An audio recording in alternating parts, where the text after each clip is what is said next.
Buck Rogers in the 25th century.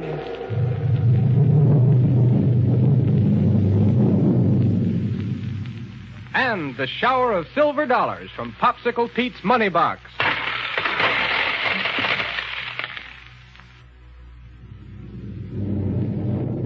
Buck Rogers in the 25th century, with its prophecy of all the wonderful things that may occur 500 years from now.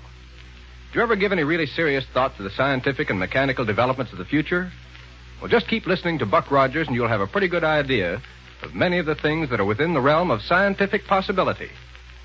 Now, our story so far has taken Buck and Wilma and Dr. Huer to the city of Ore, deep, deep under the earth, a city abounding in pure gold and radium. And as we join our friends now, we find them all ready to start back to the surface, to report their amazing discovery to the government at Niagara, capital of 25th century America. Now, here we go, 500 years into the future. Well, folks, how about getting started on the trip home? Right, Wilma. The sooner we get started, the better. Come on, Dr. Huer. Let's pile into the mechanical mole. No, wait, Buck. Gareth is bringing samples of gold and radium to take back with us. Yes, Doctor. I don't know what's detaining him. Incidentally, my friend. Yes, now, but... This mechanical mole is a very wonderful machine. Just how does it burrow its way through the ground, Dr. Huer? Now, but the giant heat ray in the nose melts away the ground, and the force rays along the sides push it ahead.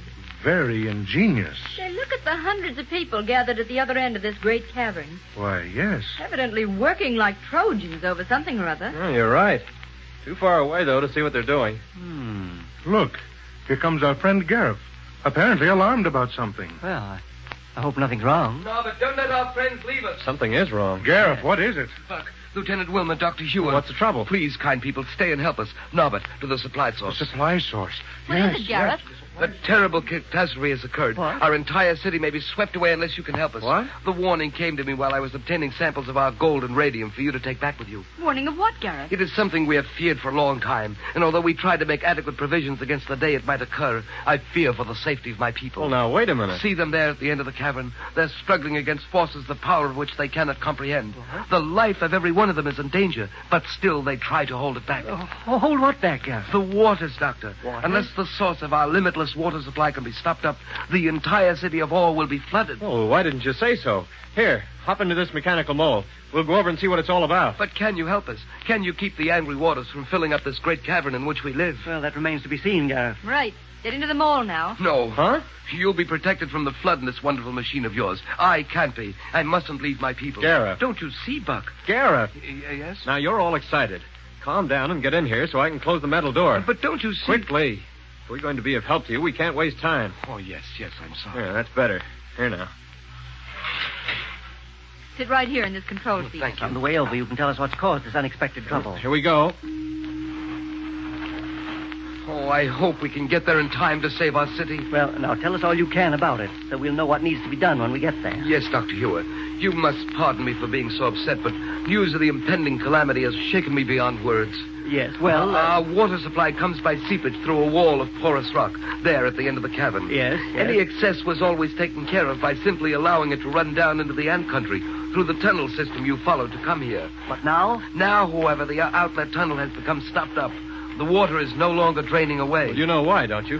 When we follow those tunnels, we use the heat ray on this mole. And then the melted ground settled back and solidified and blocked the tunnels after we passed through. Oh, why did you do that, Buck?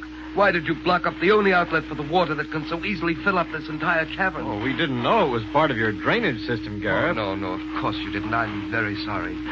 But now look ahead. Yes? How ineffectually my poor people are attempting to block up the source of the flood. Now, Gareth, why, I'm surprised at you. Why do you say that, Doctor? Why, there isn't much water seeping through that rock formation. Well, why all this excitement? It's so much more than usual. And the channels that carry the water down the streets and into your reservoirs, they're far from overflowing. But they will overflow, and we can't afford to let the water collect in this cavern. Well, what's the matter, Buck? See how the mist around here is clouding up the outside of our metallo-glass window? Yes, Buck. That in itself illustrates the grave danger we're in. Well, how do you mean? Well, unless the water is permitted to run freely away and down into the ground, The heat that permeates our atmosphere turns it into a heavy mist. Yeah? Soon the air will become saturated with moisture.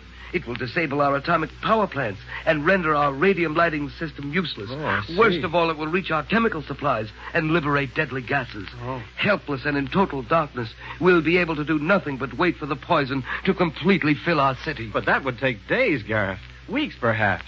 Why so excited and scared about it all of a sudden? It is the one thing against which we have never been able to provide adequate protection. Oh, I see. Oh, but please, while we talk, the atmosphere becomes heavier and heavier with the dreadful moisture.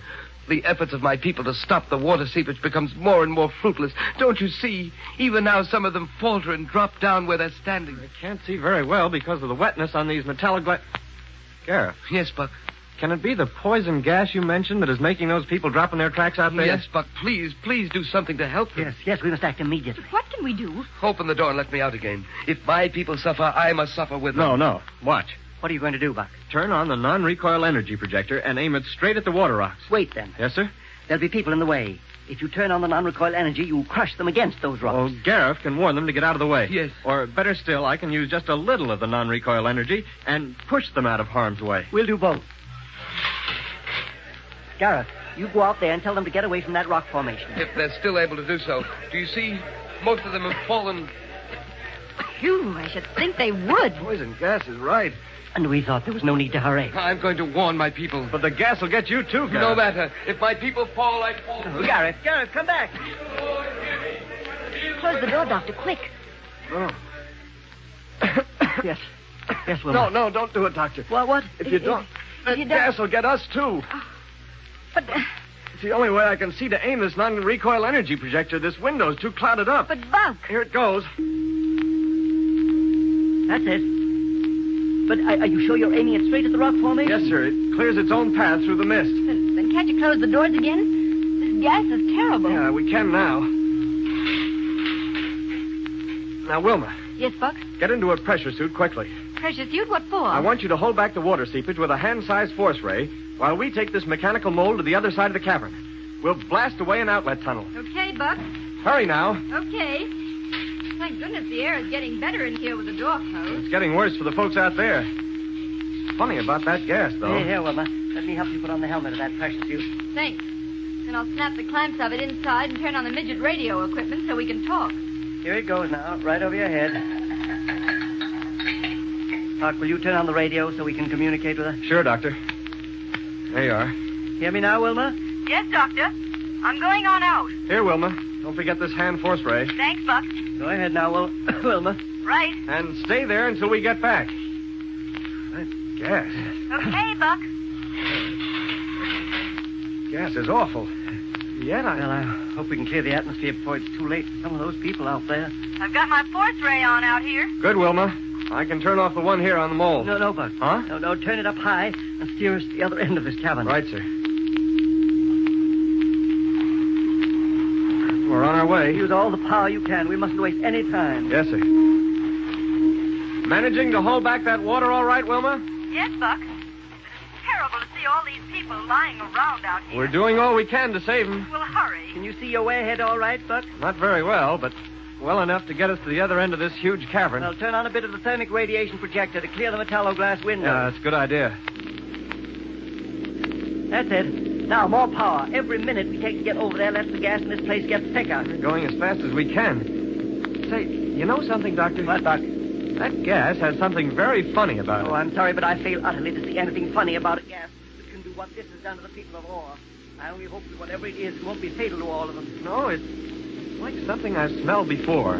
Something familiar about it. I don't know what it is, but I can't seem to be as worried about it as I should be. Buck, Yes, Wilma? this gas may be poisonous, as Gareth said, but to me these people out here look just to be quietly asleep. Well, keep that force ray holding the water back until we blast out some drainage tunnels. Hmm? Then we'll ride back and pick you up. Okay. You hear that, Doctor? Yes.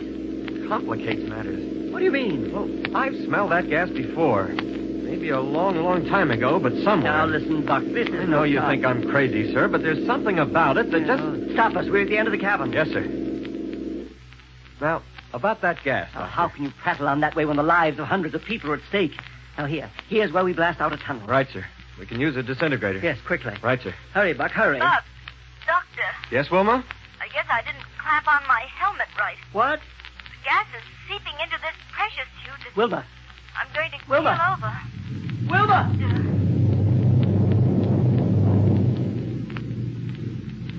Good night. Now Wilma's life is in peril. They can't go back to her until they've cleared a tunnel that may save hundreds, and yet they don't go back to her.